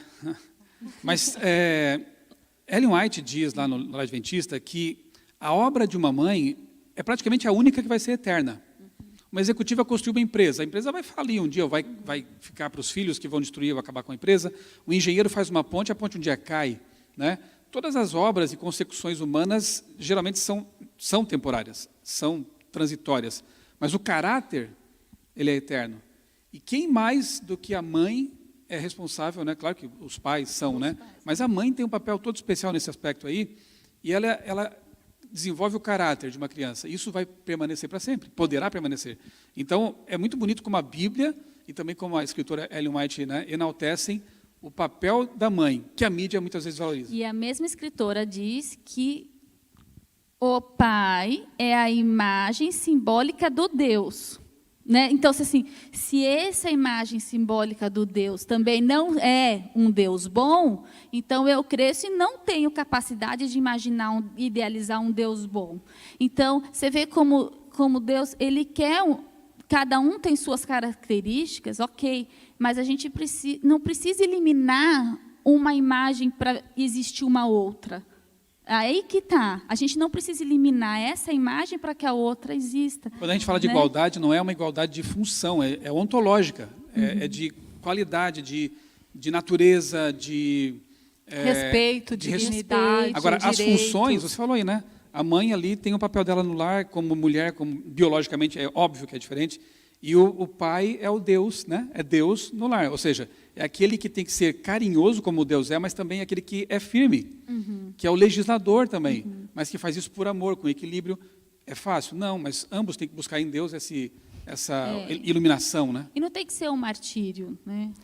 Então, mas só para concluir essa questão da mídia, gente, vocês estão vendo como esse assunto é tão interessante e importante para a gente conversar, né? Discutir como a gente descobre coisas que, de repente, a gente tem uma ideia que não era certa, né? Mas, para fechar essa questão da mídia, também nas produções atuais de séries, eu não acompanho muito, mas minhas filhas adolescentes acabam vendo, a gente dá uma espiadinha para ver o que está acontecendo. Mas o que eu vejo, as mulheres, elas são sempre muito independentes, muito poderosas, elas são sempre muito bem-sucedidas, capazes, elas dão conta de tudo. Elas trabalham fora, lá elas são ótimas, são excelentes, em casa elas são excelentes, elas são amantes excelentes, né? Estão sempre lindas, cheirosas. Eu acho engraçado isso, eu até brinco com as meninas, nossa, elas já acordam lindas de maquiagem e cabelo arrumado. E a gente vê assim que na vida real não é assim. E muitas mulheres, né, especialmente as adolescentes que assistem bastante essas produções, elas têm esse padrão feminino, né, de uma mulher tão bem-sucedida o tempo todo, ela é tão forte emocionalmente, ela consegue resolver tudo. Ela é uma heroína, gente. Não, né? Eu lembro da faculdade de uma professora que falava para mim, falava na classe, ninguém é 100% em tudo. Às vezes, se você está sendo 100% aqui na faculdade, tirando 10, alguma área da sua vida não foi 10. Aí eu lembro que um dia eu cheguei e não fiz lá uma tarefa, ela falou, Débora, você não fez. Professora, eu fui 100% hoje lá em casa. Mas queria que você falasse disso. Ai, Débora, não sei se... É difícil agradar todos os povos com essa resposta. Mas a mulher virtuosa da Bíblia, ela é poderosa pra caramba. E ela é assim. Ela, assim, dá conta da casa, ela, assim, trabalha, ela, assim, comercializa. Não que ela é perfeita. Mas ela, sim, dá conta de muita coisa, como o homem dá conta de muita coisa, então, gente. Mas se você for pensar... No contexto bíblico, Flávia, existe aí, a gente não pode esquecer, a dependência de Deus. O que Deus pode fazer por nós, né? Mas eu acho que carrega muito aí, Débora, a questão da culpa, entendeu? Hoje, da sociedade. Se a mulher opta em não trabalhar, ela carrega uma culpa, porque ela não é produtiva. E a gente já falou sobre isso. Ela é produtiva, sim. Ela escolheu uma produção única dentro da casa. Ela tem todo o direito de fazer isso. Se ela escolhe só trabalhar, e não ter seus filhos e voltar uma parte da energia dela para criar os filhos, ela também sente culpa. Talvez seja disso que você queira falar. Eu preciso carregar uma culpa de não conseguir ser excelente em tudo. Mas a própria diz há tempo para tudo embaixo. Aqui embaixo mesmo, há um tempo para tudo. Se você é mulher e quer ter uma carreira e quer estudar, você vai lá estudar, você pode fazer um mestrado na sua vida. Você que é menina, vai estudar, vai ter sua profissão, vai fazer uma faculdade, vai ser independente financeiramente. Isso te ajuda a não sofrer com relacionamentos abusivos, de você um dia poder ser adulta e conseguir se desvencilhar de relacionamentos abusivos. Quer ter um filho agora? Se relacione com um homem que vai te amar, que ame a Deus, para você poder, em algum momento da sua vida, voltar a sua energia para o seu filho. Aí. Então, há um tempo para tudo. Não só que ame, mas que assuma a responsabilidade que isso assuma envolve. Essas né? responsabilidades que isso envolve. Então, você vê que assim, é o ser humano que complica a história, no final das contas. Né? Não, você não precisa ser perfeita, e você pode ser uma mulher como uma mulher virtuosa, que comanda, que se faz, que ganha dinheiro, não precisa ser uma mulher rica, mas que se sinta prazer com a profissão que você escolher. Você pode, sim, ter um tempo na sua vida que você sabe o quê? Eu não quero trabalhar, não é por 6 meses, eu quero amamentar o meu filho, agora está na moda, 1 ano e 2 meses, não vamos entrar nessa questão, mas tem mulher, eu quero amamentar o meu filho por 1 ano e 2 meses. Você vai amamentar seu filho por 1 ano e 2 meses, mas para quê? Como que você vai conseguir fazer isso? 1 ano e 2 meses? Você vai ter que ter alguém por trás de você. Tem que ter um provedor, né? Tem que ter. E como é que você vai fazer isso? Você sabe escolher com quem que você vai casar e como é que você vai fazer isso. Né? Então, eu acho que é mais a carga da culpa e como a gente complica a situação. Né? E homens assim que não aceitam, né? Que, justamente por isso, que são violentos por um tipo de violência, né? Assim, eu já ouvi queixas, né, de mulheres que falam: ai, meu marido reclama, fala que eu sou uma inútil, que eu não ajudo em casa, que a gente não prospera porque eu não trabalho, porque eu não... Isso é uma violência também. É, né? Se você fez essa escolha na vida, alguma coisa deu muito errado no meio do caminho, você como mulher. Na sua criação, alguma coisa deu muito errado, mas você vai ter que pedir ajuda de Deus, e se não tiver certo, como resolver a situação, você vai ter que sair desse relacionamento. Eu não vejo... Né? Pensando nisso tudo, nesses abusos, né, eu queria perguntar para a Érica, que até agora está quietinha. Érica, como você tem bastante experiência aí na questão da prática nas ruas, né, atendendo muitas diligências, alguém pode estar nos assistindo e pensando assim: o que eu posso fazer para quebrar essa situação na minha vida? Ou quais são as atitudes, quais são os caminhos que hoje uma mulher pode e deve tomar para se livrar dessa situação de violência? Entendi. Boa noite, primeiramente. É assim, a gente chama de quebra do ciclo da violência. Então, isso é muito importante relatar, porque é assim, a partir do momento que houve, mesmo que seja uma ameaça, uma simples ameaça, você não vai sair porque eu não quero. Isso já é uma violência. Então, a partir do momento que a pessoa se sentir violentada, mesmo que psicologicamente, ela tem o direito de procurar a guarda, ela tem o direito de ligar, ela tem o direito de chegar até os órgãos que possam ajudá-la e instruí-la. O nosso programa ele tem o principal objetivo de tratar que não aconteça o crime violento. Então, quando se quebra esse ciclo, o que você acaba fazendo? Tratando a família. Porque todas as pessoas que estão cadastradas no programa, a gente tenta manter o quê? Aquele vínculo dos filhos com o pai, mesmo que ele seja um agressor, ele continua sendo pai. E a gente não quer transformar aquelas crianças em crianças traumatizadas, separadas da família, que cresçam com revolta contra o pai. Porque foi uma situação, muitas vezes, criada pelo ambiente, e não somente pelo homem. Não é somente o homem que cria a situação de violência. Muitas vezes, aquela falta de estrutura, aquela falta de convívio com pessoas adequadas, acaba tratando isso como violência. Como vocês já comentaram, a família é a estrutura de tudo. Se ele cresce num clima de violência, aquilo torna-se normal para ele. Então, o pai tratava a mãe mal. Ele vai tratar a mulher mal. Automaticamente, o filho que vê aquilo, acha que aquilo é normal, vai tratar quem? A professora mal, a namorada mal, e vai crescendo, até que se transforma no marido agressor também. Então, a pessoa que se sentia agredida, ela tem vários caminhos a seguir. Primeiro, nós temos a justiça restaurativa, que faz parte, a parceria com a gente. Então, ela tem uma dúvida daquilo que ela está vivendo. Ela pode se dirigir até a justiça restaurativa ou ligar. Ela vai ser orientada por psicólogas, por profissionais da área, para tratar o quê? Aquilo que está ocorrendo naquele momento. Não vai ser julgada, nem ele, nem ela. Ele também pode ser chamado lá, porque o nosso programa ele engloba não somente as mulheres e os filhos, como também o agressor ou o marido que está quase sendo um agressor. Essa é a principal característica.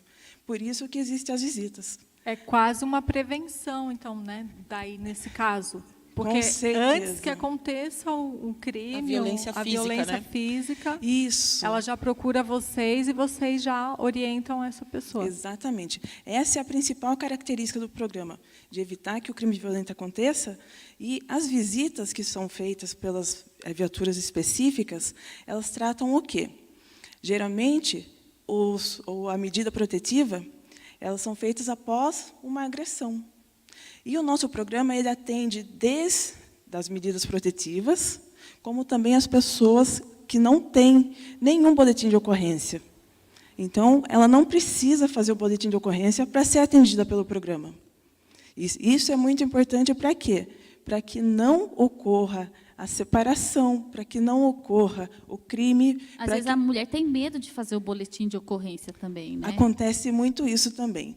O que acontece? Às vezes a pessoa vai até a guarda ou até a justiça restaurativa com o receio, se eu fizer, ele vai me matar. Então, às vezes, é necessário que ela seja amparada para que ela seja posteriormente protegida por uma medida protetiva, porque em algumas situações é de extrema importância.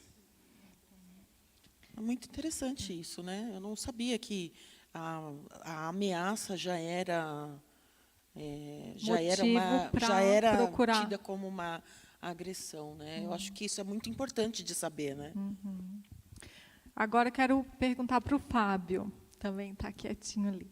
Fábio, agora na pandemia, que muitos homens estão em casa com suas mulheres e tal, e esse tempo de convivência maior e também a própria situação da pandemia deixa as pessoas mais estressadas, né? Muitas pessoas têm relatado que estão mais estressadas.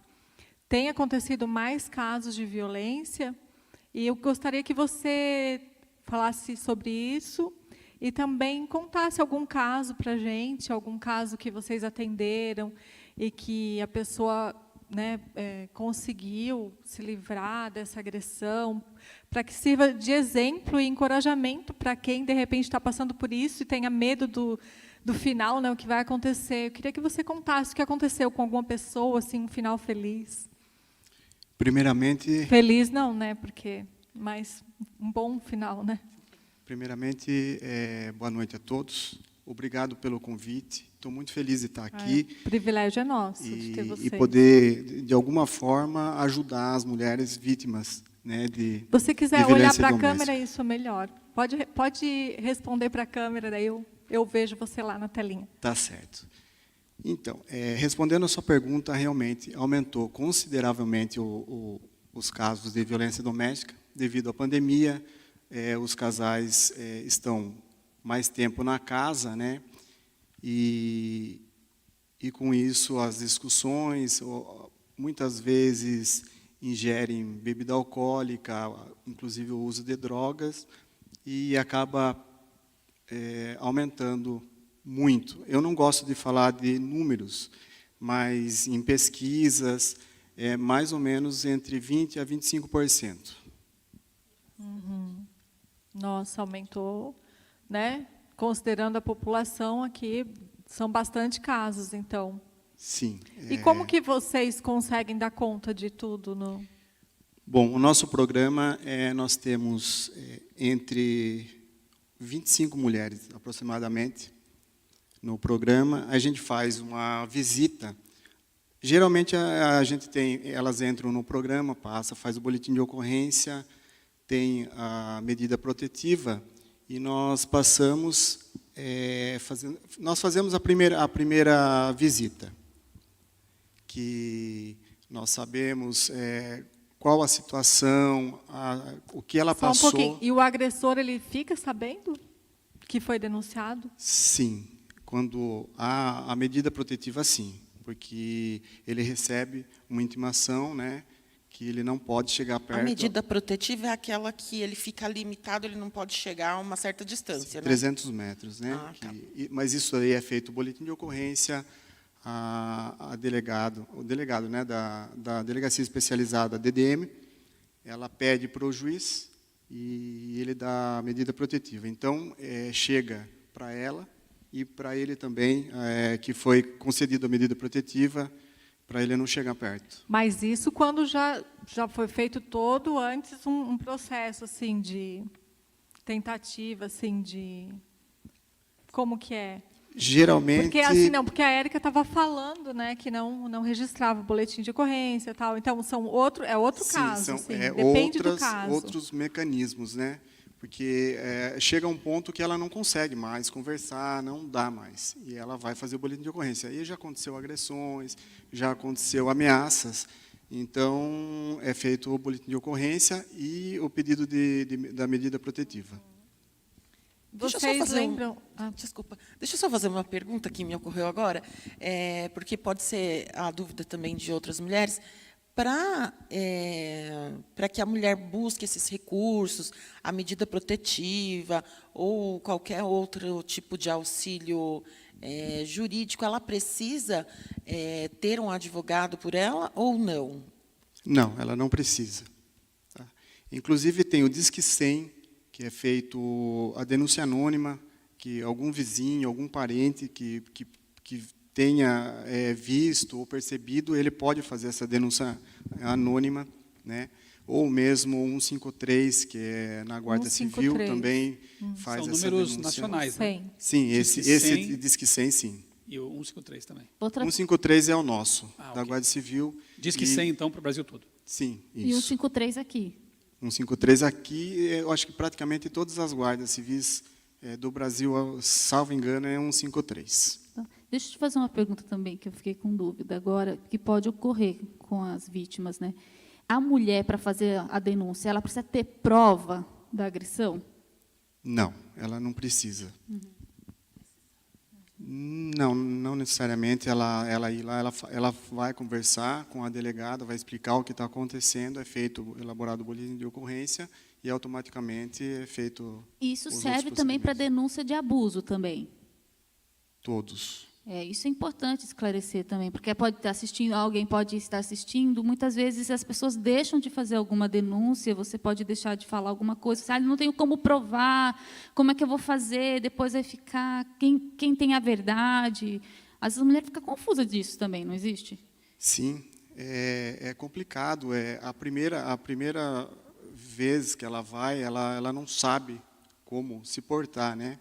É difícil, ela está fragilizada. Não sabe como vai ser recebida. Recebida né? também, sim. Então, nós estamos aqui mostrando para vocês, o Fábio, a Érica, outras pessoas que estão lá, vão receber você de braços abertos, vão conversar, vão amparar, né? E vão ajudar. Sim, e o nosso trabalho é isso mesmo, é humanizar o nosso atendimento, né? Atender a elas da melhor maneira possível, sem preconceito. É interessante, já que a gente está falando de lei, de denúncia, né? Acho que a Lei Maria da Penha começou em 2006, entrou em vigor, não é? Olha só como é recente uma lei que proteja uma mulher. Assim, a Lei Maria da Penha, que inclui vários tipos de violência, né?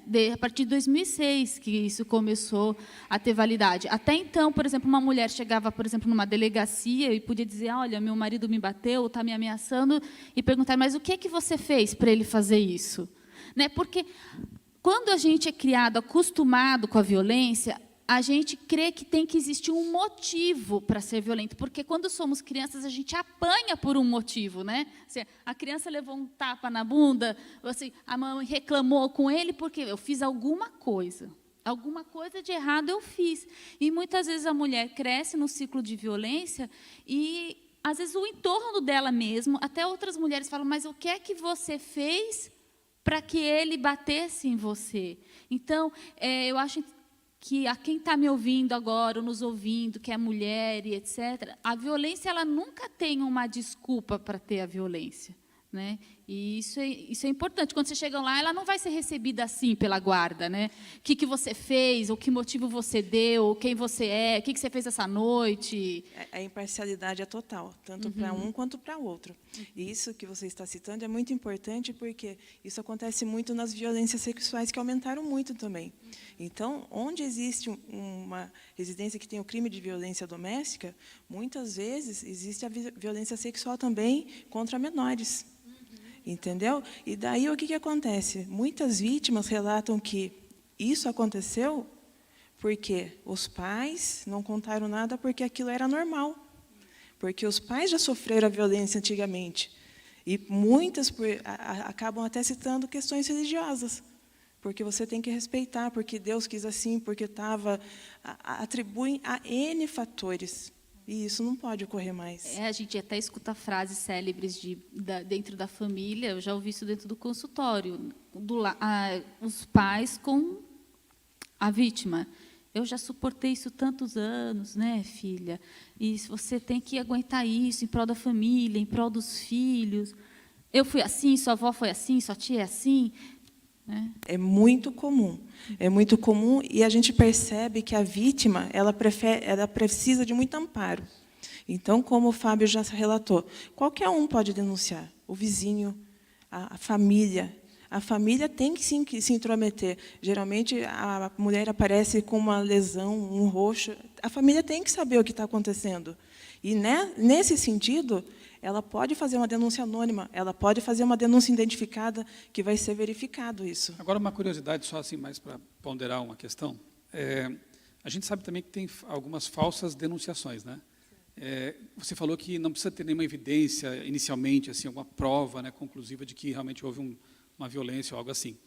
Quais são os mecanismos que vocês usam, né, as autoridades usam, para dirimir essa dúvida, né? Será que realmente a acusação é real? Ou esse homem está sendo vítima de uma falsa acusação, como já aconteceu em alguns casos? A priori é feito o boletim de ocorrência, né? E depois eles vão ser ouvidos, né? O que aconteceu no dia a dia, como que foi, passa por psicólogo, e então, dessa forma, a gente vai tomando um caminho a seguir, né? Geralmente é a negação, isso sem dúvida, né? Ninguém, nenhum homem que eu vi agressor vai falar que ele realmente agrediu, que ele fez isso, né? Sempre tem a negação. Então, Érica, queria que você explicasse como funciona esse aplicativo, o Botão do Pânico. Eu vi até propagandas de um X na mão, o que significa isso? E queria que você contasse algum caso assim, de alguma mulher que foi atendida por vocês e que está bem hoje e tal. Entendi. O nosso aplicativo faz parte do programa. Então, se a pessoa quiser somente ser assistida para receber as visitas, ela pode. O aplicativo é opcional. Então, a partir do momento que ela entra em contato com a Justiça Restaurativa, nós vamos até o local, que é a Justiça Restaurativa, que é um ambiente neutro, que traga mais confiança para ela, onde ela já vai ter passado por uma pessoa que faz o acolhimento, que seria uma psicóloga, tendo ou não o boletim de ocorrência, nesse caso. E esse aplicativo é instalado no celular. Então, ele é um aplicativo único, não tem na loja de aplicativos, e que somente nós podemos disponibilizar ele. Então, o que acontece? A partir do momento que ela está em risco iminente, ela aperta 2 vezes o botão, que é um botãozinho, e as viaturas recebem, todas as viaturas da Guarda Municipal recebem esse alerta no aparelho que eles estão trabalhando. Mas, para ela baixar esse aplicativo no celular, ela tem que... Ela não baixa, somos nós que fazemos a instalação. Ir até a Justiça Restaurativa Isso. pedir. Que aqui em Tatuí fica ali na praça... Na praça, conhecida como Praça do Barão. Praça do Barão. Antigo Neban. Bem ao lado da Praça bem do Barão. Bem na esquina, né? Bem na esquina. E daí os outros meios seriam os telefones, como o Fábio já citou, 153, que é da Guarda Municipal, 190, que é da Polícia Militar. Então, no momento que você está em risco, qualquer acionamento é válido. E, no caso do botão do pânico, hoje a gente trabalha com cerca de 12 viaturas. Então, existem as viaturas que fazem o acolhimento da pessoa específica, que é a Patrulha da Paz. Eles fazem somente a visita e verificar como que está, se o agressor está procurando. Às vezes, o agressor ele continua fazendo a visita dos filhos, para ver como que está sendo essa visita. E as outras viaturas são no caso da emergência.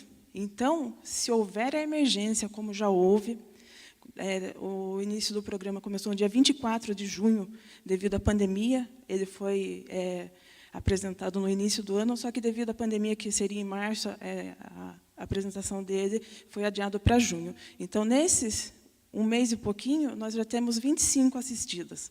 E dessas 25 assistidas, infelizmente, nós já tivemos 2 prisões, através do botão do pânico. Então, isso prova a eficiência. Só que essa não é a nossa intenção. A nossa intenção é que isso não ocorra. Infelizmente, era muito recente e as visitas estavam sendo iniciadas naquele momento onde foi necessária a intervenção e prisão dos agressores. Em um desses casos que, igual você pediu para citar, chama muita atenção que foi bem no início e a pessoa ela já estava com lesões, ela entrou em contato diretamente com a Justiça Restaurativa, ela mostrou fotos que ela já estava com lesões e ela estava sendo mantida sob cárcere privado. Quando a viatura foi até o local, ela estava cheia de lesões no corpo e o rapaz falou que ia matar ela. Ele estava presente? Estava. Ele foi detido no dia, foi preso. No outro dia, ele saiu através da audiência de custódia. E daí, como você perguntou, a medida protetiva. O juiz ele determina a distância que o agressor pode se aproximar, ou melhor, que ele não pode, né, chegar perto dela. E também, hoje, ele vem citando que o agressor ele não pode entrar em contato por rede social, telefone e qualquer outro meio. Entendeu? E, nesse caso, o agressor começou a mandar mensagens para ela por WhatsApp, falando que ia matá-la porque ele tinha sido preso. E, a hora que ele chegou próximo a ela acionou o botão e foi detido novamente e está preso. Interessante você falar isso que ele começou a mandar mensagens para ela, né, que ia matá-la, mas pode acontecer o oposto também, né, que a gente chama da síndrome da lua de mel. É verdade. E isso é muito importante, porque às vezes a mulher recebeu uma agressão, chegou a uma agressão física, e o homem se sente muito arrependido daquilo, não necessariamente porque está arrependido porque te machucou, mas talvez porque ele vai receber, você fez uma denúncia, emitiu um boletim de ocorrência, e aí ele dá flores, ele faz tudo por você, não tem? Iniciou um novo a ciclo. mulher crê que isso não vai acontecer de novo. Então, o que eu gostaria de deixar a mensagem também para as mulheres é o seguinte: cuidado com essas pseudo lua de mel, né, com a lua de mel pós-violência, porque à medida que eu fui capaz de te agredir, eu vou te agredir de novo. Não é porque hoje eu trouxe flores para você, bombons para você, disse que te amo. O amor não se expressa em falar te amo, é muito fácil. A gente ama, agora a gente ama até chocolate, né? A gente escreve na internet, amo você mais que chocolate. Está muito fácil amar. O amor ele é expresso numa ação de amor, né? Exato. E é muito importante que a pessoa se respeite, né? Uhum. Então, quando a gente fala assim, quem ama não mata, né? Não mata, quem ama não agride, quem ama não julga. Geralmente, quem ama se respeita e se ajuda. Se existe um problema, eles vão ser resolvidos juntos. E o programa está aí para isso. Então, a gente trabalha para trazer a paz na família. Então, aquelas pessoas que estiverem assistindo e que estiverem passando por algum tipo de dificuldade, o programa não é somente para violência ocorrida, é para aquilo que a gente quer que evite que aconteça. Então, o homem e a mulher, eles serão atendidos. Serão atendidos. Obrigada. Respondendo, continuando com isso que você falou, essa situação dela voltar é uma coisa que nos frustra muito. E isso já aconteceu, né? Tem um caso, eu posso passar a noite aqui contando muitos casos, mas um que chamou muita atenção é uma que faz parte do programa. Ela foi agredida com facadas, ela tomou 4 facadas, né? Foi para cirurgia e tudo mais. Enfim, ela tem a medida protetiva, foi para a casa dos filhos, estava sendo super bem tratada lá e a gente fazendo as visitas, né? Porém, um dia nós passamos lá, ela não estava, voltamos outra hora, a filha contou que ela tinha voltado com o agressor. Então, isso foi bastante frustrante, né? Mas, de certa forma, nós pensamos que nós queremos que ela seja feliz, né? Que ela continue com a pessoa, que ela não seja mais agredida. Então, esse é o nosso sentimento, e nós continuamos com ela no programa, né? E se acontecer novamente, ela está ainda com o botão do pânico, né? Se acontecer, nós estaremos prontos para atender. Com certeza, né? E assim, a vontade de Deus, né? Nós como cristãos sabemos que Deus quer a restauração das famílias,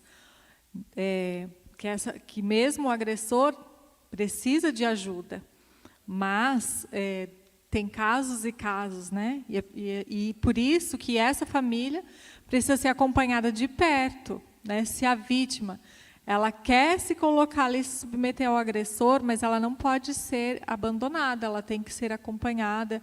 Esse agressor precisa de um acompanhamento psicológico, né? Ele precisa saber que ele não está sozinho, que ele não está sozinho no sentido assim de que ele vai fazer o que ele quiser e ninguém vai estar vendo. Dessa vez vai ser diferente, né? Que ele está sendo vigiado. Ele precisa desse policiamento também, né? Se caso aconteça isso, né? Marcos, a gente tem mais um participante aí, que vai Só nos esclarecendo, nós vamos chamar agora o Marcos Henrique, ele não pôde estar aqui presente, ele é membro da nossa igreja e ele é advogado e faz parte da Justiça Restaurativa. Eu queria que você explicasse para nós o que é a Justiça Restaurativa. Eu queria que você dissesse sobre como que a Justiça Restaurativa trabalha com a vítima, como que ela vê o agressor, se vê possibilidade de o agressor também receber um tratamento, se ele é tratado como criminoso ou como um doente. Fala um pouquinho sobre tudo isso aí para nós, por favor. Boa noite, Josi. Boa noite, Fábio, Érica, Flávia, Janderson, Michelson e a Débora. E obrigado pelo convite de participar nessa noite, de um evento tão importante em que a Igreja Adventista tem um programa mundial que tenta trabalhar essa questão do quebrando o silêncio. A gente sabe da importância de termos campanhas como essas para poder sensibilizar as famílias, as pessoas, a sociedade de um problema que nós temos plena convicção de que é um problema de saúde pública. A violência doméstica, familiar, ela é um problema hoje de saúde pública. E nós precisamos, enquanto todos que estamos envolvidos numa sociedade, juntar forças para poder tentar dirimir e atenuar esses problemas. Agora, respondendo aí a sua pergunta, Josi, os conceitos eles são muito bem-vindos, mas muitas vezes eles reduzem ou limitam a compreensão de todo o projeto e não consegue, às vezes, alcançar a essência, a amplitude, mas pelo menos nos dá um norte para a gente poder tentar entender. De maneira muito singela, a justiça restaurativa ela pode ser definida como um processo de resolução de conflito de forma participativa, por meio de qual nós juntamos pessoas que foram afetadas, tanto de forma direta ou como forma indireta, pelo conflito que estava ali inserido, e, ao mesmo tempo, essas pessoas se reúnem de forma voluntária e de modo previamente ordenado para que elas juntas, e geralmente com a ajuda de um facilitador, e é um processo que as pessoas queiram aprender como atuar em situações como facilitador passa por um treinamento, né, passa por uma capacitação. Então, a partir dali, eles estabelecem um diálogo e um plano de ação, né, que possa atender às necessidades e a garantia do direito de todas as pessoas afetadas e esclarecendo também a atribuição e as responsabilidades de cada um. Um dos pais da justiça restaurativa, é um dos primeiros a tratar de uma forma mais profunda sobre o tema, Howard Zer, ele, em um clássico livro de justiça restaurativa que se chama Trocando as Lentes, ele descreve a justiça restaurativa como atuando em pelo menos alguns pontos. Ele busca focar nos danos e nas consequências que geram necessidades, né? Tanto necessidades da vítima, como também necessidades da comunidade, como também necessidades do ofensor. Todos, a partir de um dano, gera algum tipo de necessidade. Também trata das obrigações que são resultantes desses danos, essas obrigações tanto do ofensor, mas também da comunidade e da sociedade, e utiliza esses processos inclusivos e cooperativos para poder tentar entender a situação e buscar uma solução de interesse de todos. Envolve todos que têm interesse nessa situação, então envolve aí a vítima, envolve aí os ofensores, envolve os membros da comunidade, envolve a sociedade, porque todos nós, de alguma forma, temos interesse. Nós vivemos em uma comunidade e não gostaríamos de nos sentir menos inseguros ou presenciar cenas ou situações que, uma hora ou outra, pode também afetar a nossa própria família ou a nossa própria vida. E busca também reparar e corrigir os danos dentro do possível. A justiça restaurativa não vem propor uma solução mágica, mas é dentro de realidades buscar entender e buscar essas soluções. Mas há uma preocupação muito grande em entender as necessidades de todas as pessoas que estão envolvidas, especialmente entender a necessidade da vítima, que muitas vezes, ao longo do processo, ela não tem a oportunidade de expressar a sua dor, a sua perda, as suas expectativas. Então, é importante que a justiça restaurativa tenha um olhar especial também sobre a vítima, e de uma forma muito especial sobre a vítima, para que ela tenha essa oportunidade de expressar como ela vivenciou isso, quais são as suas expectativas em relação a isso. Mas também ela tem o papel de avaliar o agressor, no que ele precisa ser atendido no contexto de vida que ele está inserido, no contexto social, que muitas vezes pode limitar sua compreensão de dignidade, e também dar uma resposta à sociedade que é afetada pela violência sistêmica. Em algum momento, é interessante a gente perceber que muitas vezes nós, e isso muitas vezes eu já me percebi dessa forma, nós somos violentos na forma como a gente fala, como a gente trata, como a gente responde, como a gente brinca. A gente aprende dessa forma e a gente replica essas violências. E às vezes nós não percebemos que essas violências elas estão inseridas dentro do nosso contexto familiar, social, de trabalho, violências que não são percebidas, mas que ao longo do tempo elas vão sendo acumuladas. Então, a justiça restaurativa ela vem oferecendo um sistema de valores de forma inerentemente positiva e relativamente coerente, porque ela busca traduzir uma visão do bem como nós queremos conviver. Semelhantemente a muitas tradições religiosas e indígenas, a justiça restaurativa ela se funda no pressuposto de que, como indivíduos, nós estamos todos interligados. E o que nós fazemos, ela afeta a vida das pessoas e a vida das pessoas também afeta a nossa vida. Assim, que a gente vê que os princípios básicos da justiça restaurativa, elas constituem assim, orientações que a maioria de nós gostaria que fossem regidos o nosso convívio diário com as pessoas. A gente vai buscar essa relação mais próxima, como nós desejaríamos viver de uma forma mais tranquila. A justiça restaurativa ela nos faz lembrar da importância dos relacionamentos e tenta nos incitar a considerar o impacto que cada comportamento que nós temos sobre as outras pessoas, também as nossas obrigações geradas pelas nossas ações, elas precisam ser avaliadas. Então, a justiça restaurativa tenta enfatizar a dignidade que todos nós, todos os seres humanos merecemos. E aqui, eu acho que é um ponto bastante importante, que conecta muito conosco, principalmente os cristãos. É um ponto importante porque, especialmente da forma mais ampliada, da forma como se entende a formação do ser humano de acordo com a ótica da Bíblia, entende que o ser humano, tanto o homem quanto a mulher, feitos à imagem e semelhança de Deus, e não há aqui diferença entre homem e mulher, há, na verdade, uma identidade de que tanto o homem e a mulher foram criados à imagem e semelhança de Deus. E essa afirmação, e a visão que ela estimula, entende o ser humano como um ser dotado de um valor incomensurável. Cada ser humano ele tem um valor muito grande. E, nesse sentido, a visão que se tem é que um ser humano deve focar no valor intrínseco que ele tem. Sendo que mesmo que essa imagem, ou que esse valor que a sociedade projeta nesse ser humano, e muitas vezes ser humano que pratica alguns atos que são indesejáveis, alguns atos que são condenáveis, o indivíduo ele deve ser tratado com dignidade.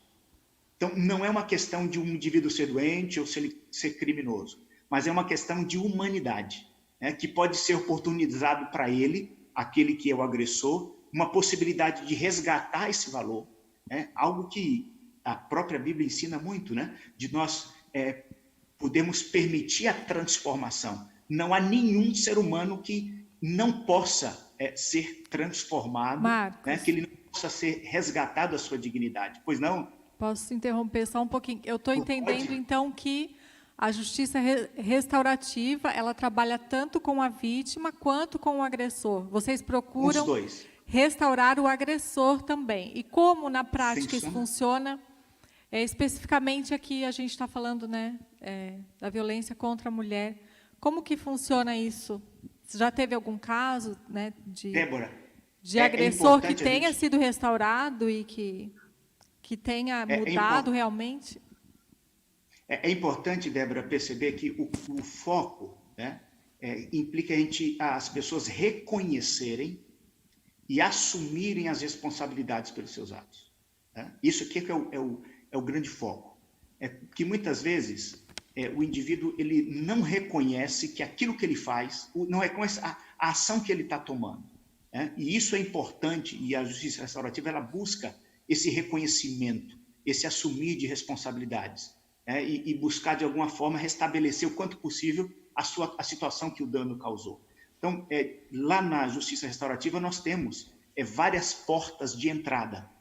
Nós temos, como a Érica mencionou, o indivíduo que ele sente, ou ele viu uma agressão, sofreu uma agressão, ou ele percebeu uma agressão, ele pode ir diretamente lá ao núcleo da justiça restaurativa, que é o núcleo comunitário da justiça restaurativa que está ali implementado. Como ele pode vir através de uma indicação, orientação da própria delegacia, como ele pode vir diretamente do fórum, de um processo que foi originado lá no fórum. Então, são várias portas de entrada que dão acesso ali ao programa da justiça restaurativa, que, na verdade, é uma soma de esforços do poder público, que ali a prefeitura está ali envolvida, que deu toda a sustentação, e aí a guarda municipal envolvida em todo esse processo. Tem a justiça, através do grupo gestor da justiça restaurativa, que é coordenado pelo juiz Dr. Marcelo Salmazo, que coordena todo o trabalho, e nós, que somos voluntários, que representamos a sociedade civil, que estamos ali, que participamos de um processo de capacitação para podermos atender esses casos. Então, várias situações, e uma das questões que a gente tem ali muito séria é a questão do sigilo, das informações, dos casos que chegam até a justiça restaurativa, porque a gente quer que as pessoas se sintam seguras para poderem ir, contar, tratar, e que isso fique dentro de uma esfera de responsabilidade ou de trato de uma forma mais segura possível, e que isso não vaze e que não dê possibilidades para julgamentos externos. O que eu posso lhe dizer é que muitas situações que chegaram ali na justiça restaurativa, de situações envolvendo vítimas, tanto mulheres que foram vítimas, quanto os agressores que ali tiveram, que à medida em que foram sendo tratados, conversados, nesse processo dialógico que nós mencionamos aqui, conseguiram compreender as suas limitações, as suas falhas, reconhecer de fato as suas atitudes e propor uma mudança significativa. E nós podemos, de muitas maneiras, acompanhar a transformação de vida, né, tanto de vítimas, quando elas são empoderadas, elas entendem o lugar que elas têm, elas entendem que não precisam se viver de uma forma subjugada o tempo inteiro, né? Ela não nasceu para viver daquela forma e ela pode dar um basta àquilo, mas um basta de uma forma também extremamente trabalhada, educada, de uma forma respeitosa. E da mesma forma, como também o agressor, ele pode mudar a sua perspectiva. Pois não. Quanto tempo vocês acompanham o caso? Débora, na verdade, não existe um tempo específico. Existem situações que, em 3 meses, elas conseguem dar um encaminhamento muito bom. Mas existem situações que podem durar 6 meses, pode durar 1 ano, pode durar 2 anos, porque é um movimento da própria sociedade e da própria vida. E cada pessoa ela tem o seu ciclo de compreensão, né, de maturação, e isso é o retrato da vida da sociedade. E vocês dão acompanhamento enquanto for necessário? Enquanto for necessário. Se for preciso, nós temos situações que nós acompanhamos há mais de 1 ano e meio. Eu tenho situações que a gente acompanha no nosso grupo há mais de 1 ano e meio. Olha, que bom, né, saber disso. Outra pergunta, Marcos. Se tem alguém aqui nos assistindo que não tem a justiça restaurativa na sua cidade, no seu local, o que ela deve fazer? E se tem alguém aqui que seja advogado, né, de outra cidade e quer implantar essa justiça restaurativa, o que ela deve fazer? Essa é uma pergunta muito interessante, porque, na verdade, a justiça restaurativa hoje é um programa que foi trazido, né, hoje pelo sistema de justiça, hoje está devidamente regulamentado nos tribunais em todo o país, mas ela não é uma justiça da justiça. Ela vem sido trazida pela justiça por várias experiências que nós temos em vários países, como Estados Unidos, Canadá, Nova Zelândia e tantos outros. Eles foram trazidos para o Brasil há uns 12, 13 anos atrás, para que a sociedade pudesse compreender. Então, qualquer pessoa que tem interesse, o primeiro passo, na verdade, é buscar um treinamento, e o próprio Tribunal de Justiça promove isso. Existem vários encontros na Escola Paulista da Magistratura, por exemplo, que oferece esses cursos, que a pessoa pode participar para ela poder compreender, e aí o ideal é procurar o poder público municipal, procurar o próprio fórum, algum juiz que seja mais sensível a essa bandeira, a fim de que possa capacitar pessoas, um grupo mínimo de pessoas que possam começar a atuar no contexto do seu município, no contexto da jurisdição onde ele está atuando. Então, o primeiro passo para a pessoa que queira praticar ou entender como isso funciona e ampliar essa atuação, deve ser procurar uma formação. Existem palestras que são feitas de forma assim, sistemáticas por vários grupos, né? Como aqui em Tatuí nós temos um grupo que é uma referência hoje no Brasil. Nós temos aqui o primeiro núcleo no Brasil que foi criado, um núcleo comunitário, né, com a parceria entre Tribunal de Justiça, Prefeitura Municipal e sociedade civil organizada, a fim de dar o andamento. Nós temos aqui cidades próximas como Sorocaba, São José do Rio Preto e tantas outras, São Paulo, vários núcleos ali funcionando, que estão constantemente fazendo os treinamentos, as sensibilizações, como nós chamamos, para a formação, né, de facilitadores. Nós temos advogados hoje que já estão entendendo esse conceito. Na própria comissão da OAB do Estado de São Paulo já tem uma comissão de justiça restaurativa para poder fazer essa divulgação junto aos nossos colegas advogados, a fim de terem essa opção, né, de trabalhar e resgatar de uma forma mais profunda, né, as relações que as pessoas possam ter. Enfim, o passo principal é conhecer, se aprofundar no tema e conclamar tanto o poder público municipal, como também o judiciário do seu município, a fim de que possa aprofundar no estudo e implementar um grupo gestor de justiça restaurativa na sua cidade. Uhum. E outra coisa, se tem alguém que quer saber se tem a justiça restaurativa na sua cidade, tem um aplicativo, um endereço eletrônico que ela possa digitar lá para achar essa justiça restaurativa? Olha, o ideal é você sempre ir pelo meio legal. Entra no site do Tribunal de Justiça de São Paulo. Ali no Tribunal de Justiça de São Paulo vai ter o site, o site geral, vai ter o local onde vai falar sobre justiça restaurativa. Ali vão ter todos os parâmetros, né, os conceitos, as práticas, as orientações, cursos que são oferecidos, e ali também você tem a opção de você procurar identificar onde é que está sendo aplicada a justiça restaurativa. Então, o lugar o melhor lugar para poder identificar é no próprio site do Tribunal de Justiça. Então, você pode falar, assim, bem literalmente, qual o endereço? Vou colocar aqui para você. Para a pessoa digitar.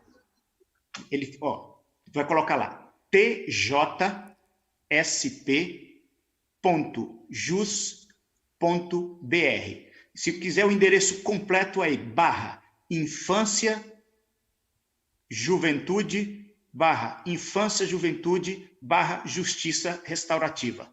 Então, se você entrar no tjsp.jus.br ou mesmo no Google você colocar Tribunal de Justiça São Paulo, Justiça Restaurativa, você vai entrar ali na página onde vai ter a Coordenadoria da Infância e Juventude e descreve ali toda a atuação da Justiça Restaurativa no estado de São Paulo. Lembrando que a gente estava fazendo a transmissão também para a Igreja do Recife, outros estados já adotaram essa prática? Sim, o estado da Bahia, aí no estado do Pernambuco também existem algumas aplicações de justiça restaurativas fantásticas. Tem várias iniciativas aí no Nordeste que têm tido bastante êxito. Então, você pode também buscar no Tribunal de Justiça aí do estado do Pernambuco a orientação que você vai encontrar onde a justiça restaurativa já está devidamente implantada.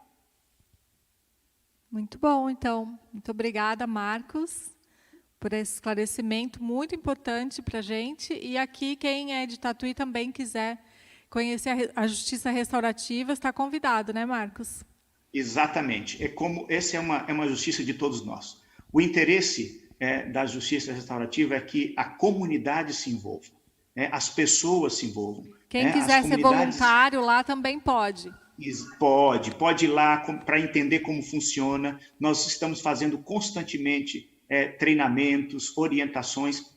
Pode participar de um curso e dedicar um pouquinho do seu tempo, do seu talento, das suas habilidades, para poder construir uma justiça melhor para todos. Muito bom, muito obrigada. Então, você que quer ajudar, né, quer fazer algo mais, se sentir tocado por Deus, vai lá, procura a Justiça Restaurativa aqui de Tatuí, ali na Praça do Barão, que você vai ser muito bem-vindo, tá bom? E para encerrar, eu queria perguntar para o pastor Michelson, queria que ele comentasse um pouco assim sobre por que existe, né, tanto sofrimento no mundo, essa questão, né, de violência. Isso nunca foi plano de Deus, né? Deus sempre tratou homens e mulheres da mesma forma, com o mesmo amor, a mesma dignidade.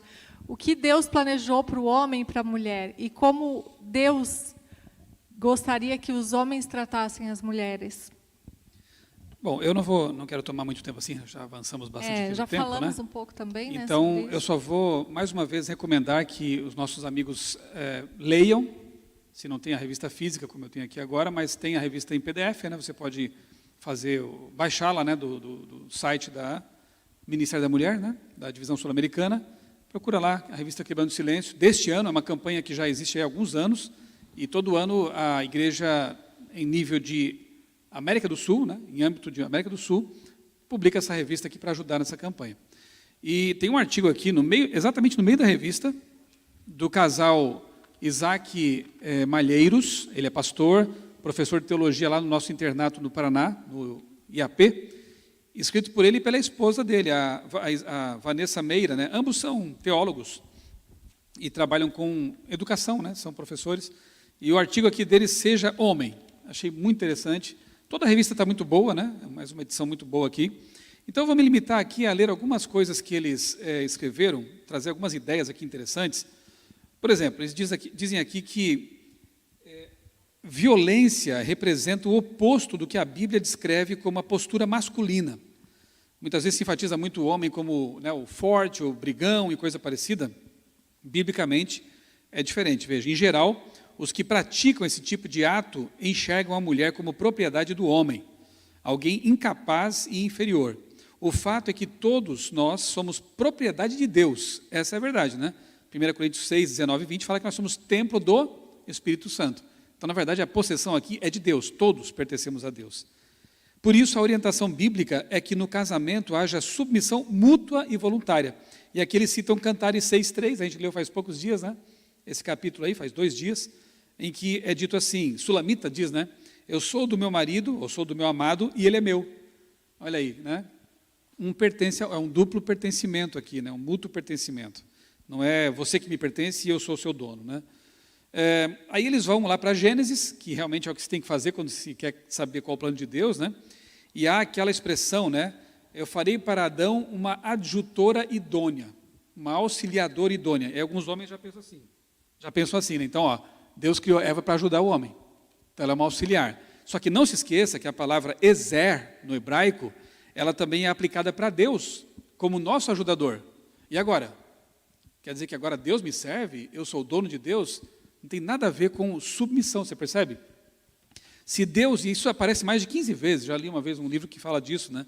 Mais de 15 vezes, até nos Salmos, aparece muito Deus como ezer. A mesma palavra ezer usada para Eva, né? Como auxiliadora. Não é no sentido de submissão, nesse caso aqui, né? A idade vem, a gente tem que colocar óculos e tirar óculos, né? A idônea é outra palavra, né? Que é neged, que em hebraico passa a ideia de estar diante de alguém, incluindo a oposição ao outro. Portanto, a mulher é uma auxiliadora que socorre, complementa e, quando é preciso, também adverte o homem. Olha que interessante, né? Quando a gente vai para o hebraico, para a língua original, né? Tem até uma palavra grega também aqui interessante, que é a palavra andrizomai, que é uma ordem de Deus que diz assim, portai-vos varonilmente, 1 Coríntios 16, 13. Que lá em 1 Reis 2:2, não está naturalmente aqui em grego, né? Lá é o hebraico, mas corresponde à mesma ideia, seja homem. E o que é ser homem? Protetor, amigo, companheiro. A Bíblia reconhece o aspecto físico de que a mulher, de modo quase que geral, né? Ela é fisicamente mais fraca do que o homem. Lógico, né? Tem a questão da testosterona, musculatura, compleição e tudo mais. Isso é biologia. Biologia não tem ideologia, né? Agora, não, sim. Agora, aqui diz assim que a fragilidade não é inferioridade, mas preciosidade, como uma joia ou cerâmica valiosa. O homem deve honrar a mulher assumindo os riscos de ser o protetor. Então, aquela coisa, né? Morrer, se preciso for. E tem muito homem hoje que parece que, quer dizer, não é nem culpa tanto deles assim, pode ser da própria mídia, sociedade, cultura em que o rodeia, né? Que está assim, como que abafando o homem, né? Enquanto a ordem bíblica é seja homem, mas seja o homem segundo o coração de Deus, seja o homem segundo o projeto de Deus, e não esse homem ou mulher distorcidos que a cultura reinante tem apresentado, né? Se as pessoas seguissem realmente o que a Bíblia ensina sobre masculinidade, varonilidade, que é a palavra que aparece na Bíblia, né, traduzida para português, e feminilidade, as coisas seriam tão diferentes, né? Haveria tanta harmonia, haveria tanta complementaridade, né? Mas, infelizmente, esse mundo jaz no maligno, como diz a Bíblia, né? Ele conspira contra os projetos de Deus, e é por isso que é preciso que haja alguns programas, como Quebrando o Silêncio, é preciso que haja pessoas valorosas como vocês, da polícia, de autoridades que estão aí para nos proteger, nos ajudar, né? Porque estamos num mundo não ideal. Quando vier o mundo ideal, eu vou perder o emprego, como jornalista, porque eu também sou jornalista, eu acho que eu vou perder o emprego, vocês vão perder o emprego também, mas acho que com muita alegria, né?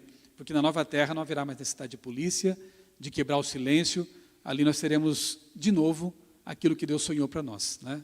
Homens e mulheres de bem, eternamente de bem, né? De paz, de harmonia, sonhamos muito com esse dia. Mas enquanto esse dia não vem, vamos quebrar o silêncio e vamos proteger as pessoas, amar as pessoas, ajudá-las, né? A ter uma vida o melhor possível nesse mundo que não é o ideal. Muito obrigada, Michelson. Agradeço a todos vocês, tá, que vieram aqui nessa noite fria. Não sei como é que está aí onde você está agora, mas aqui está bem frio. Estava 7 graus no termômetro do carro quando eu desci aqui na frente. Mas nós estamos aqui cumprindo uma missão e foi muito bom. Muito obrigada. Tá? Foi muito bom. A gente conversou muitos assuntos importantes que eu espero que você guarde no coração. Para mim foi muito importante, muito relevante. E gostei do que o Michelson falou, né, de que sofrer nunca é a vontade de Deus. Isso é consequência de um mundo de pecado, mas nós temos a esperança de que Jesus vai voltar e vai restaurar todas as coisas. Mas enquanto esse dia não vem, não pense que Deus lhe deu um destino de sofrimento. Deus nunca ia escolher isso para nenhum dos seus filhos, nenhuma de suas filhas. Você é uma filha de Deus, você é a menina dos seus olhos, você tem muito valor diante de Deus. Não deixe nunca ninguém tirar isso de você, tirar os seus sonhos, roubar a sua felicidade, roubar a potencialidade do que Deus quer fazer na sua vida. Deus tem planos lindos para você. Se esses planos foram interrompidos por alguém que está agredindo você, que está falando que você não merece ser feliz, é mentira dessa pessoa. Essa pessoa não está sendo usada por Deus, está sendo usada pelo inimigo. Deus tem planos bonitos para você. Acredite nesse Deus. Acima de tudo, Deus, Ele está vendo você, Ele conhece o seu sofrimento, conhece as suas lágrimas, e Ele quer ajudar você. Acredite nele, confie em Deus. Se você está com medo de romper com essa violência, não tenha medo, você tem um Pai no céu que cuida de você, você tem um Deus. Busque primeiro a Deus, peça sabedoria, Ele vai mostrar para você o que você deve fazer. E nós aqui, como família de Deus, como as mãos de Deus na terra, nós estamos também dispostos a ajudar. Procure pessoas cristãs que você conhece, procure